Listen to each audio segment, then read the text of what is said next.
私は柴田理乃、28歳。幸せの真ん中にいた。渡との出会いは有楽町の居酒屋。親友の玉木を待つ間に先にビールを頼んだとき、脇の外国人旅行者のカップルが居酒屋の日本語のメニューが読めずに困っているのが見えた。私の職業は英会話の講師。躊躇なく彼らに話しかけた。ここのおすすめは、なんて説明を終えてビールを飲んでいたら、渡に話しかけられたのだ。かっこいいですね。そしてやってきた玉木と3人でそのまま飲んだ。ねえ、松原さん、きっとリノに気があるよ。ずっとあんたの方見てたもん。連絡先は交換したけど、そんなの社交辞令だよ。バカだね。連絡あったらちゃんと返事するんだよ。しっかり者の親友はそう言って私を冷やかした。そして数日後、また会いたいなんてメールをもらったのがきっかけで付き合い出したのだ。渡は外資系企業の営業で世界中を飛び回っているやり手のサラリーマンだった。忙しいなんて言い訳絶対しないから。という言葉の通り、仕事で会えない日は多かったが、必ず電話やメールをくれる。そんな誠実なところに惹かれるのに時間はかからなかった。だから交際を始めて半年で、俺にはリノしかいない、とプロポーズを申し込まれたとき、迷うことなく返事した。これで集中して起業の準備に入れるよ。顧客もがっちり掴んでるしね。絶対にうまくいく。リノを社長夫人にするために、俺頑張るぞ。嬉しそうに私たちの未来を語る渡に、私は頼もしさを覚えた。奥手の方が先にお嫁に行くって本当だった。玉木は私の報告に涙を流して喜んでくれた。もう、玉木大げさじゃない？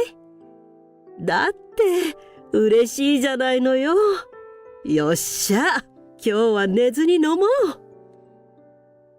何でも話せる親友がいて、優しい婚約者がいて、仕事は順調。こんなに幸せでいいのかな、と思うほどだった。そんなある日の週末のこと、渡の誕生日も近いので、銀座まで買い物に出た。いつもスーツだし、やっぱりネクタイが無難かな、なんてデパートを覗くが、優柔不断な私はどれがいいか決められない。玉木が一緒なら、バシッと10秒で決まるのに。一緒に買い物しようと誘ったが、予定があると断られたのだ。仕方ない。お茶飲んでから決めよう。私は独り言を言いながら喫茶店を目指す。私も玉木もコーヒー好きで、銀座に来るたびに寄る馴染みの喫茶店がある。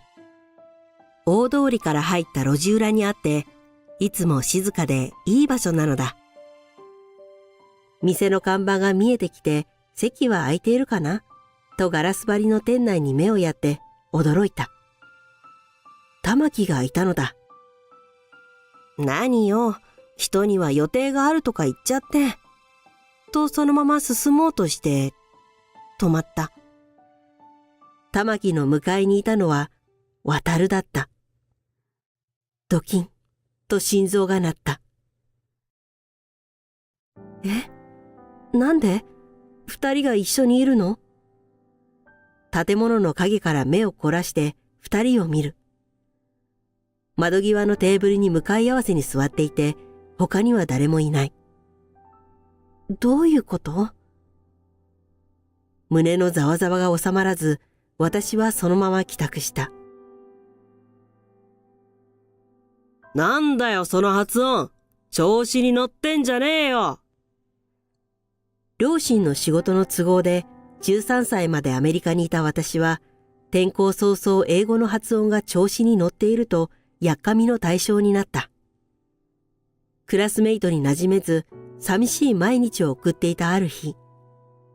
ねえ、一緒にお弁当を食べようよ。と話しかけてくれたのが玉木だった。アメリカなんてすごい。私、映画が大好きだから憧れちゃう。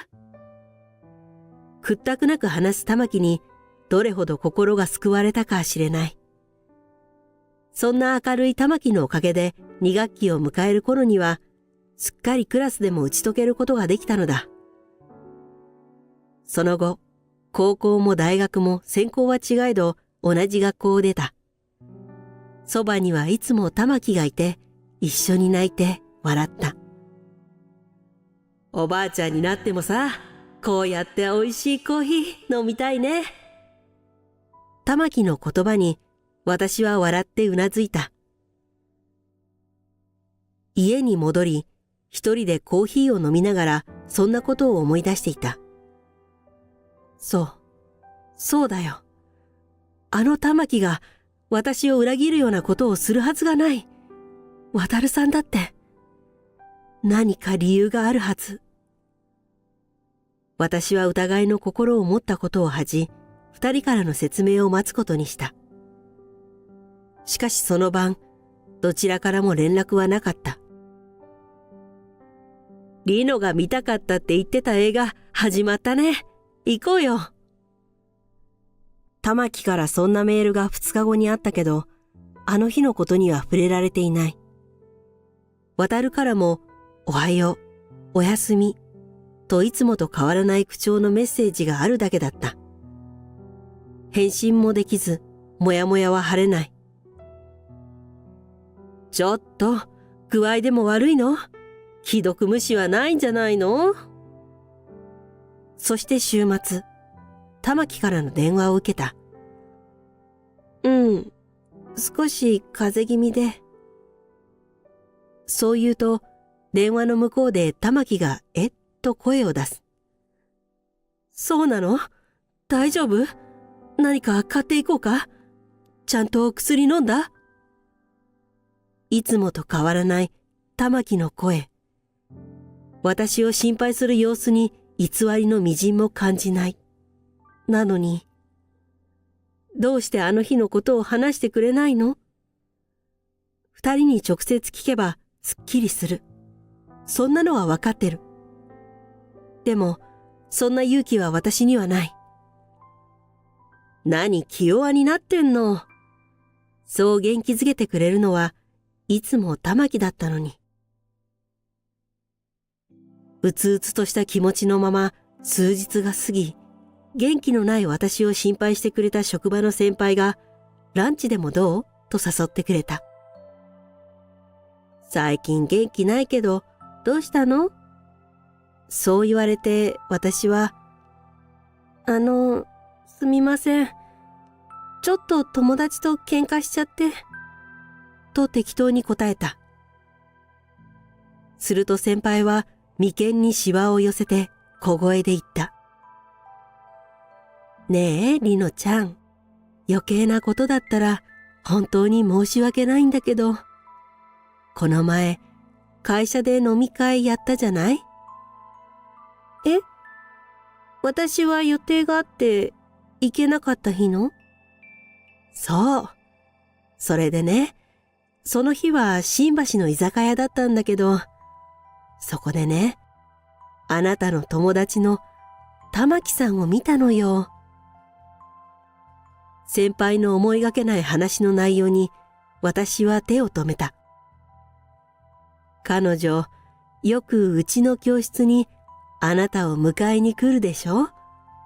私も世間話するし、人違いなんかじゃない。それでね、その日、玉木さんが誰かと言い争いしてたのよ。言い争い？そう。まあ、うるさい居酒屋だったし、誰も気に留めてなかったけど、私は玉木さんだって思って見てたから。そこまで言うと、先輩は私の目を覗き込んだ。そしたらね、リノちゃん、その相手があなたの恋人だったのよ。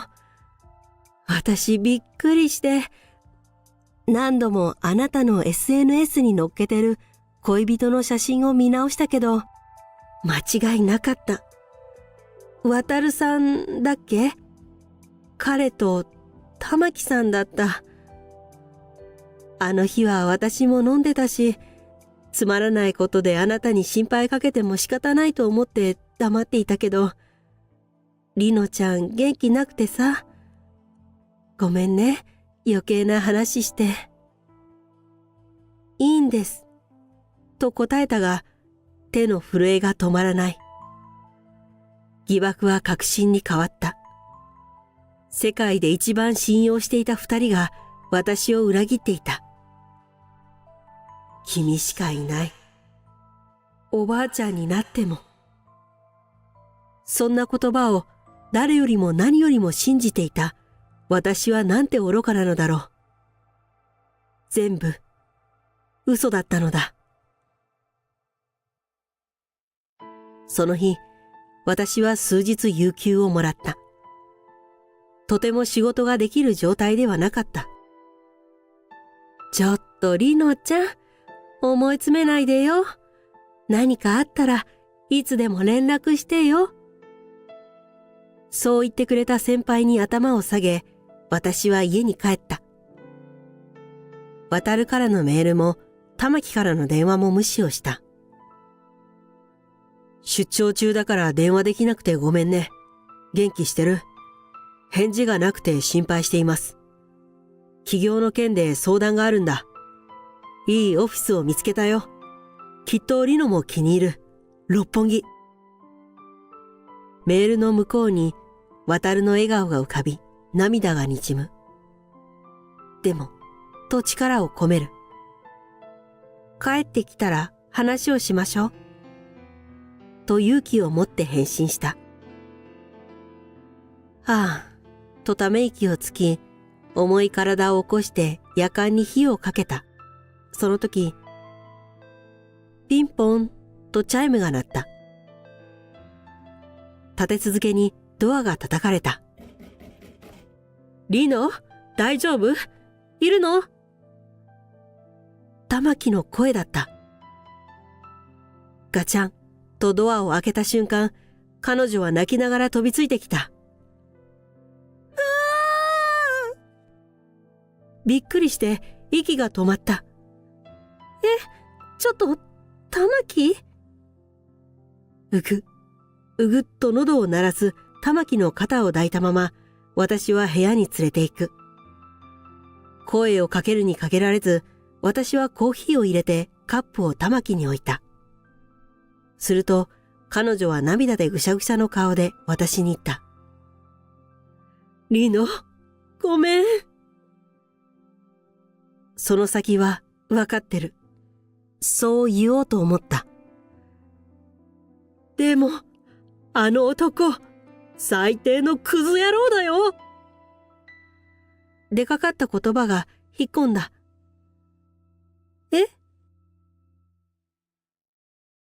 先月、たまたま行った居酒屋で、私、渡さんを見たんだよ。そこで、働いてたの。私、驚いて。リノから外資系って聞いてたし、どういうことってすぐあんたに電話しようと思った。でも、副業かもとかなんか事情があるかもって、確かめるために仕事が終わるの待ってたんだよ。そしたら、店出てすぐ誰かに電話し始めたの。今から帰るとか、もう娘は寝たのかなんて話してるじゃない。信じられる？あの男、子持ちの既婚者だったんだよ。そんな。頭に来て、次の日、また居酒屋に行った。直接あいつにどういうことって聞いたの。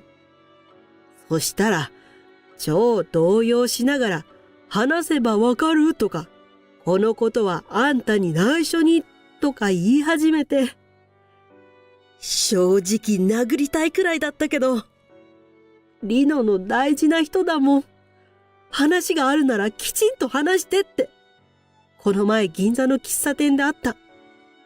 でも、必ず妻とは離婚するとか、もう愛してないとか、言い訳と嘘の塊の男だよ。リノ、あんた、あいつにお金とか貸してないよね。まくし立てられて、うまく頭が働かない。でも、なんか、起業するのに相談があるって、メールで。やっぱり、あいつ、あんたから金巻き上げてドローンする気だったんだよ。やっぱり殴ってくれよかった。さっきまで大泣きしていた玉木が、今度は真っ赤な顔で怒り出した。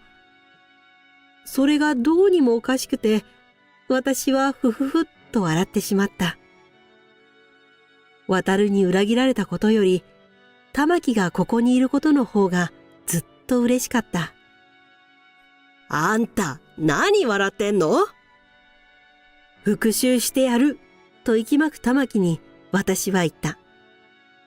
もういいよ。引っかかった私がバカなんだよ。お金なんか貸してないし、ショックはショックだけど、なんか全然平気。玉木がいてよかった。玉木は、はぁ、とため息をついて、あんたは本当にお人よしなんだから、と呆れた。その翌日、玉木の提案で、渡が働いているという居酒屋で残念会をすることになった。ねえ、いいじゃない。暴れたりしないから。渋る私に、それくらいはさせろと言って譲らなかったのだ。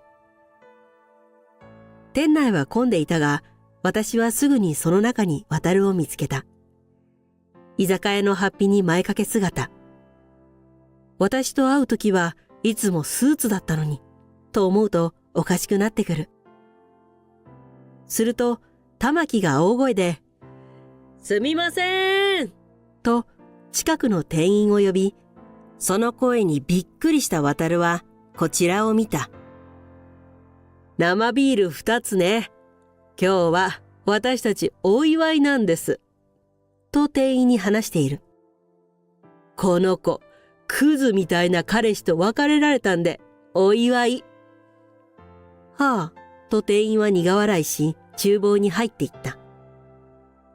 ほどなく私たちのビールを持ってきたのは渡だった。リノ、俺、そう言いかけた渡を私は制した。左手にしていた婚約指輪を外し、渡のしていた前掛けのポケットに入れた。これ、あなたが嘘つきじゃなければ80万しますから、起業のお金にしてください。それと、焼き鳥2人前に冷ややっこ、なるべく急いでお願いします。そう言うと、玉木はお腹を抱えて笑いながら拍手をした。渡は無然としたままその場からいなくなり、私たちは下り顔でビールで乾杯をした。なんか、まだお腹減ってる。店を出ると、玉木が言った。同感、赤い狐。いやいや、緑のタヌキっしょ。東京のビルの隙間からも星が見える。人生、捨てたものじゃない。スーパー寄って飲み直しだ。そう言って走り出す親友の後ろ姿を私は微笑みながら追いかけた。